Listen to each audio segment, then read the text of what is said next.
more explosive. I'd say the goal here is to try to dodge Force of Will, but you're actually not terrible against Force of Will. He has Thoughtseize and Unmask, and he doesn't have to go off on turn 1 like a Belcher or some of the other Oops All Spells decks. He can actually play a little bit of Magic and then try to get a Gristlebrand or a Jin-Gitaxias. He also has a Sire of Insanity and Iona Shield of Myria to search for or put into play. So this is a deck that, again, he has put some articles together about. And he's sitting here at 5-1 playing against Avery Williams, who's playing Bug Delver. Yeah, Anthony Lowry, one of the kind of up-and-coming writers that I enjoy quite a bit. And what's really nice about his deck, too, is that the addition of Gamble to this list, because he can either get a reanimation target or he can get an Unburial Rights and not really care if those cards get discarded. In fact, probably be happy that those cards get discarded. Now, the fun thing here is, does the opponent know what they're up against here? And Williams, he's going to begin with a Polluted Delta, sacrifice that. Both players are going to jump off here to 19. You also see here, round 7 of 10. Yes, 10. Normally our Legacy Opens are only 9 rounds, but 10 today. We went over 410 players, so we will do 10 rounds. We've got 4 rounds of Swiss, and then our elimination rounds to bring you. And I would be surprised if Avery knew exactly the menace he was up against right now. Anthony Lowry, if you had to peg him on a deck based on the start, would probably be Jund, and he is anything but. Williams going to get a Tropical Island out of his deck. See if it's going to be time for manipulation or perhaps a Delver of Secrets. And Avery's list, not a lot too spectacular going on here. A couple main deck Dark Confidants, main deck Sylvan Library, but all the stock stuff. Yeah, run-of-the-mill Bug Delver deck. We see this all the time. It wins quite a bit. As Lowry does draw a Dark Ritual for the turn. Wonder if he's able to go off on this turn. I imagine that if Anthony had a reasonable hand, this Dark Ritual has to allow all sorts of openings. Lowry, I believe, has an Unmask in his hand as well. It looks like he's going to start by playing a Marsh Flats. He's going to go reaching for what looks to be the Unmask. This is the way to force through a Force of Will. Unmask is going to happen here. It's going to remove Dark Ritual. You see Lowry's going to take, Williams is going to take a look. We'll do the exact same here with Unmask. It's a card that doesn't see a lot of play, actually, but it's a pretty good one. It's one of the more powerful cards that sees very fringe play. You see it in some styles of, Manaless Dredge, occasionally in Storm sideboards. It's basically an alternate casting cost coercion. This was really popular back in the day. Yes, because you could make up the card disadvantage with the card Yawgmoth's Will, which they allowed you to play 4 copies of in Standard. For what reason? Who knows? Who knows? Unmask is going to see a hand of Wasteland along with a Misty Rainforest, a Force of Will, which is going to predictably go to the graveyard. Another Delver and a Daze. So now Lowry, the only permission he needs to worry about is that Daze.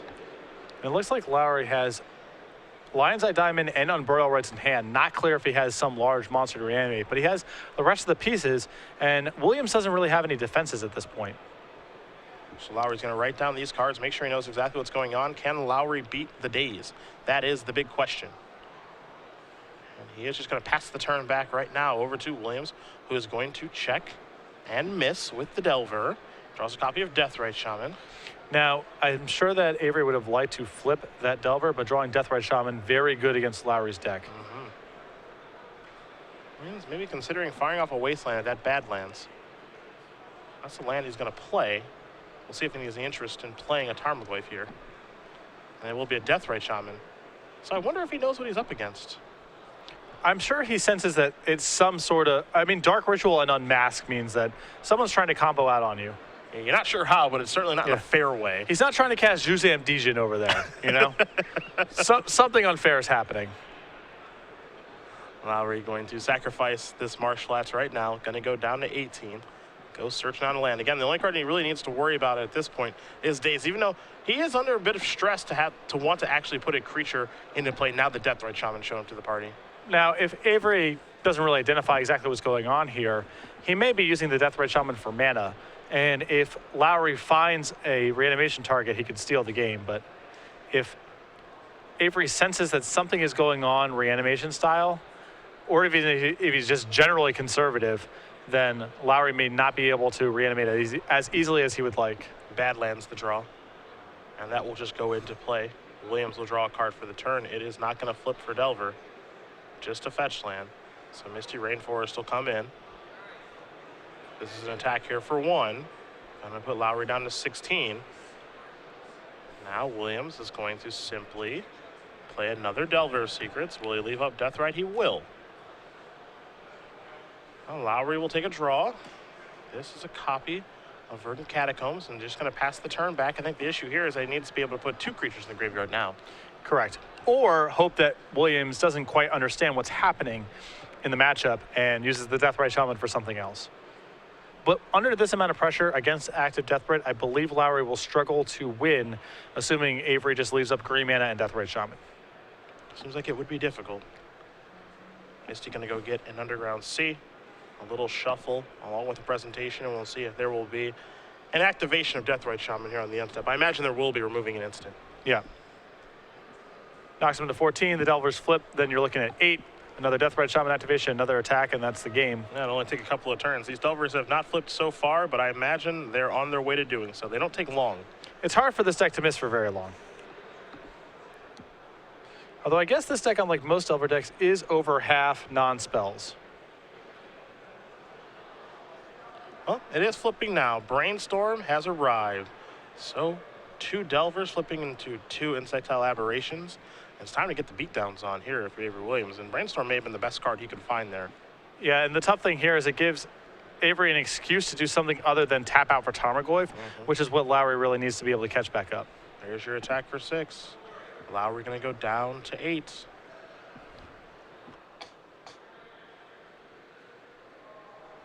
Williams going to play a Misty Rainforest. You see the hand, Brainstorm, Daze, and Tarmogoyf. Will he commit anything else to the board? I'm not entirely sure he needs to. Brainstorm will get him look at potentially more permission. You add in Deathrite Shaman, and the activation. We're looking at a 2-turn clock here. Lowry going to go down to 7, search out a land. Yeah, pointing down at that Verdant Catacombs, confirming that Avery is not stifling it. And no stifles here. Bug Delver oftentimes without stifle. Preferring Abrupt Decay and some discard spells in Thoughtseize and Hymn to Torak. Lowry going to take a draw here. It's a Lotus Petal, and he's going to concede the game, not able to get his engine online. So Avery Williams is going to win game number 1 here over Anthony Lowry. Bug Delver up a game over Burning Reanimator, as we do turn our attention to the sideboards here. A pretty interesting one here from Anthony Lowry. Now, again, his deck has 4 copies of Burning Wish, so you're going to find some one-offs here, like a Meltdown, a Massacre.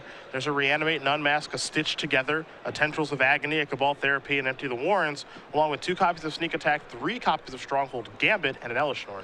So Stronghold Gambit, I believe, is the working man's show and tell, yes, correct? It is. Yes, it is. A rare from Nemesis. You're doing well so far. And both players get to put a creature into play. Biggest one stays. And if there's a tie, both players keep their creature? Let's go to the tape. I think you did good. I think you did good. So, of course, some nice text here. Each player chooses a card in his or her hand, then each player reveals his or her chosen card. The owner of the creature card revealed this way with the lowest converted mana cost puts that card into play. If 2 or more creatures. Oh, okay, so you can bring this in against creatureless decks. Boom. Because then it's just a show and tell for 2 mana. You found it. So not coming in this matchup. Accurate. All right. I think that Elishnorn will be. I don't think that any of these Burning Wish targets will come in. And I actually think the 2 sneak attacks are actually pretty good here. You know, the design goal of let's make a card that's good at cheating in a low-cost creature into play is kind of bizarre. A little bit. It's just an odd design, you know? Yeah, but it's a unique design. I like it. It is unique. I don't know. There's always, it is certainly unique. There's always these goofy red cards like that never really see any play, and you read them. Always those red cards never see any play and have infinite text. Yeah, they're all in the Warp World school of crazy things are happening. The Goblin Game confusion of the ranks. Correct. Yeah. Either way, I expect sneak attacks times 2, Elishnorn, maybe the Ashen Rider, maybe not, those to come in. Yeah, I like the sneak attacks here. Once you've seen Deathrite Shaman, trying to win through your graveyard is challenging. I'm sure Anthony will still keep most of his Reanimation Shell intact, but he does want some backup plans. On Williams' side, a much more traditional sideboard, I assume. 2 Disfigure, 4 Thoughtseize, 2 Vendilion Click, a Liliana the Veil, 2 Nile Spellbombs, a Hymn, a Submerge, and 2 Golgari Charms. Anthony's deck had all the looks of something that was trying to use its graveyard to affect. So I expect the Nile Spellbombs to come in. And then the anti-combo cards, basically, the 4 Thoughtseizes and 2 Vendilion Clicks. Avery may not know exactly what he's up against, but he probably has a sense it's someone trying to cheat something into play. It seems like a tough matchup for Lowry. Yeah, it doesn't seem good. His draw there, in fairness, he has a lot of draws, too, just in the game on the spot from the position he was in. If he has any of his large creatures, he can Lion's Eye Diamond, Burial Rights it into play, and almost any of his creatures are good enough to win the game. Maybe Sire of Insanity would not have been good enough, but... Well, if you are just joining us, my friend Cedric Phillips, Patrick Sullivan, along with Matthias Hunt, bringing you coverage all weekend long here from the Open Series featuring our Season 2 Invitational. A champion has been crowned, and that means a ticket has been punched to our Players' Championship. Tom the Boss Ross is headed there along with Brian Braun-Duin, Chris Van Meter, and Derek Sheets. We've got 416 now. A well-deserved and one of the more memorable wins that I can remember in the Invitational. You know, they're all sweet and they all have their stories, but the combination of him playing his mono-red 17th land deck, his performance with, in fact, the matches we had on camera, him dominating the elimination rounds.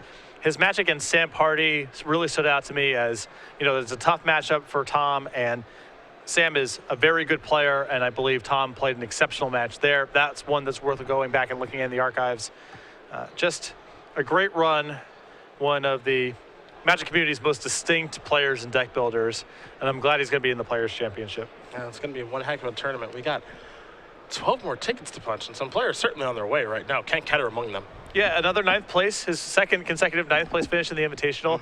I'm sure he would prefer to top 8, but for his goal of reaching the Players' Championship, he's building up quite the sizable 2014 resume. Yeah, and that's the ultimate goal, is to get to that tournament, and then you just do battle and you see what happens. Avery Williams here does win game number 1 with Bug Delver over Anthony Lowry playing Burning Reanimator. Again, you wonder if Williams knows what Lowry is up to with this very innovative take on Reanimator. Lowry didn't do very much in that first game. Kind of got stunted by a daze, didn't have the necessary mana, and then Deathrite Shaman shown up, to make things difficult. I don't think Anthony ever had the tools to do anything. Yeah. The Deathrite made it a lock that nothing was going to happen, but... And that card's the bane of Reanimator's existence, the versatility. Be able to stop them putting a creature into play, while also being able to clock them out of the game. Makes it one heck of a card. Lowry going to keep his opener. And that is a Badlands. See his hand, there's an Entomb, there's a Dark Ritual. Looks like there might be an Unmask, and we're going to start with a Dark Ritual. So maybe we're putting the pedal to the metal here. Uh-oh. There's a Lion's Eye Diamond. Uh-oh. This is an Entomb with 2 black floating. So if he has either a large creature or Unburial Rights, he's good to go. Yeah.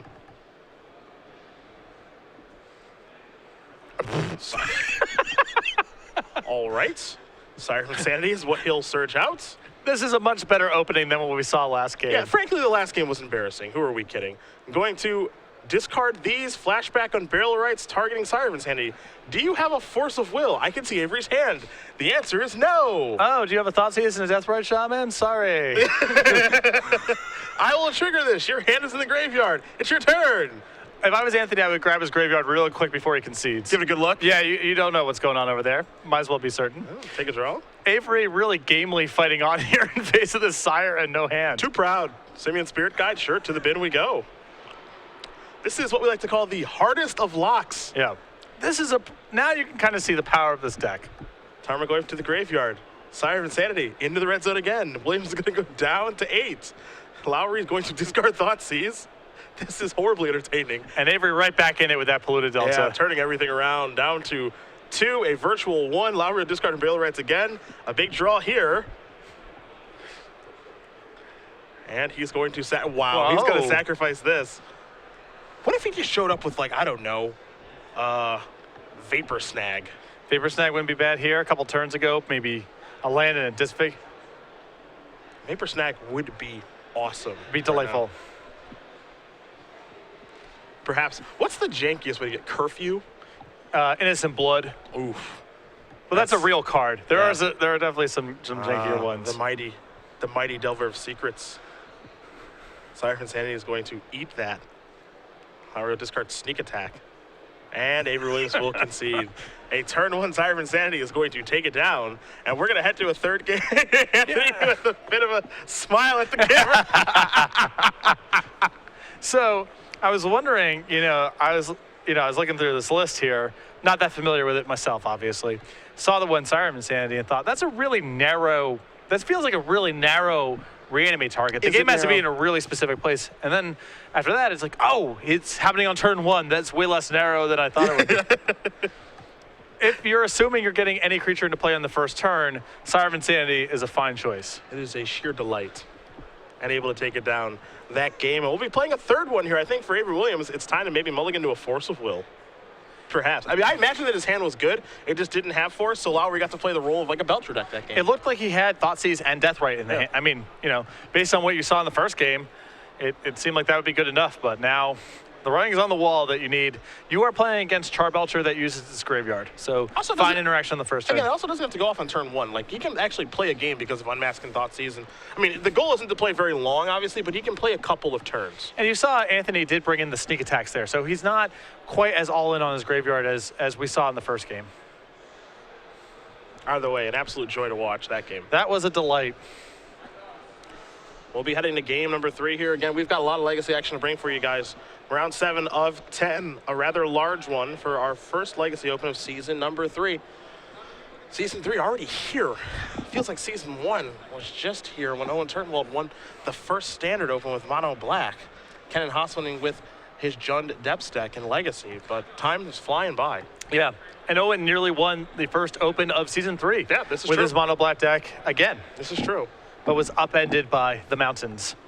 And you must, the mountains. Oh, the mountains. It was a really good tournament for these decks, obviously. The Mono Black splash green, Mono Black splash white, red, that representation was as high as I've really seen in recent memory. And these Mono Red aggro lists are really well suited to capitalize on that. Tom's list and the standard winning list quite different from one another. One's a Fanatic of Mogus list and Tom's a 2-mana list, but the same principles apply. Get underneath, apply pressure, and win the game before these decks can start exploiting their more powerful resources. We know what Tom does in Standard, which is Boss Slide. We know what he does in Legacy, which is Infect. I don't know what he does in Modern, but chances are we'll probably be able to find out because we're bringing Modern to the Open Series. Yeah, this is really exciting stuff for us. We're going to start running these Premier IQs. Related to this is that stores and TOs can also run these as well, so feel free to contact Star City Games if you're interested in running these events. They're $5,000 in cash prizes, open points to all participants. Top 4 receive invitations to the invitationals, and these will be modern format, starting in the Open in Baltimore in the middle of July, and then throughout the entire rest of the year. You see the start time here.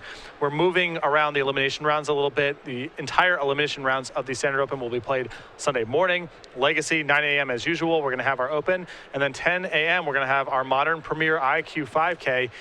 You know, this is the most consistent piece of feedback we've heard from the players. We want Modern support at the Open Series. We didn't want to compromise our support for Standard or Legacy, and so we're adding a third tournament to our Sundays. This is really exciting stuff for you Modern enthusiasts. I know there are a lot of players who enjoy Modern. Of course, some stores have already signed up to start running these. Your stores can do the same as well. So I'm excited to be able to walk the room on my break or after a round is over a little bit early and see if anyone's casting maybe a Karn Liberated on turn 3. Who knows what the boss maybe wants to play in the format, but Modern's a sweet format, and we hear you guys. We know you guys want Modern. We're happy to finally be able to bring it to you. I have to imagine the boss is Nicodeling. Yeah, Zoo kind of stinks, though. I know it kind of stinks. It's sad. I guess if anyone could find a way to make Zoo good, it's the boss. Yeah. Because the boss loves Zoo. Wow, does the boss like Zoo. That's my one match against the boss. He beat me in the Legacy Grand Prix in this building in 2010, I believe. Yeah? Burn versus Zoo. I played against the boss in Oakland. The last round at Grand Prix Oakland in 2010, he was playing Zoo, I was playing Dredge. Fortunately for me, it was a really good matchup. I was able to take him down in 2 games, but it was actually fun to watch him make it really, really competitive. Yeah. Well, against me, he fetched some basics and then Lightning Helix to me, and that was it. Oh, you lose the game. I did lose the game. Yeah. Both players going to keep their 7 cards here. Polluted Delta is going to put Williams down to 19. It's underground seat time, and we'll see where we're going to start off here. Discard spell, perhaps a little manipulation, or a creature, either Deathrite Shaman or Delver of Secrets. But some faster interaction in order here for Avery. Now, he can't get much faster than he had last game. He had a Thoughtseize in his opening hand. But yeah, it was pretty good. On the play, at least, you know, things like Thoughtseize and Daze open up as being defenses. Let's see what Williams does have. There's a Nile Spellbomb. That's pretty good. He also has a Daze, too. So he's got some tools. Yeah. And Spellbomb's a pretty good tool. So that's going to come into play right now. Lowry's going to take a draw. It's a copy of Lion's Eye Diamond. It's not hard for Lowry to go from 0 to 10 with this deck, but can he do it through a Spell Bomb? And a Daze in hand, too. That's going to be a challenge. Because I imagine if that was a Deathrite Shaman, it would not be tough.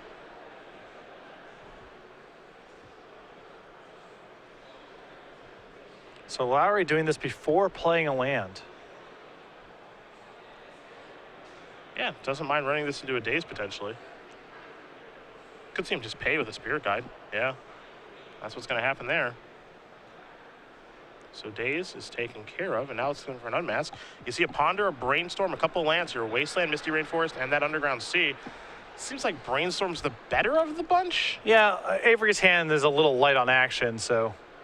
There's a Swamp. This is a Thoughtseize. Now his hand is dead on action, just lands. Yep. So Lowry getting aggressive with the discard package. Now he's just got to work away through that Spell Bomb if he can find a way. This is why Sneak Attack, I think, is in his sideboard to play a more normalized game. I was about to say the exact same thing. This is the perfect spot for Sneak Attack. He's going to play a Lion's Eye Diamond before passing the turn back. A Ponder was the top deck there from Williams, a pretty important one. If you're Lowry, you're hoping for a shuffle. Well, time to take a look at a couple of cards, a Daze, a Land, and a Hymn to Torak. None of those cards too great in this situation, actually. Well, the hymn is hard to evaluate, you know. Are they cards that Anthony doesn't mind being in the graveyard, or are they actually two pieces of action that Anthony needs? Looks like Williams says, I don't like what I see. I'm going to shuffle these away.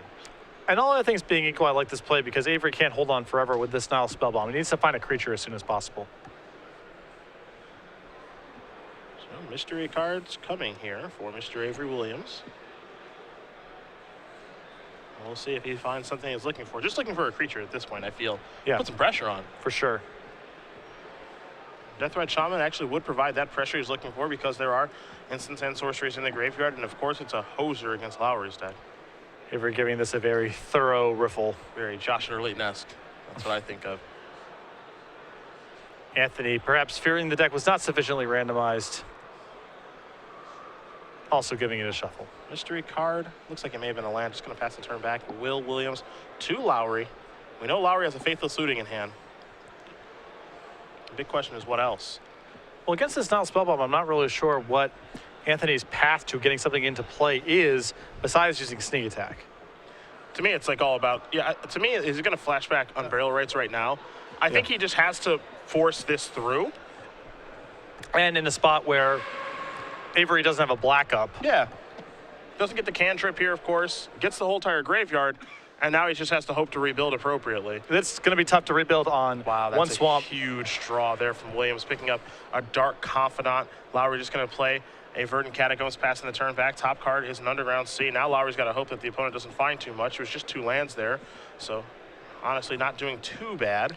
But it requires so much for Anthony to rebuild from this spot. Yeah.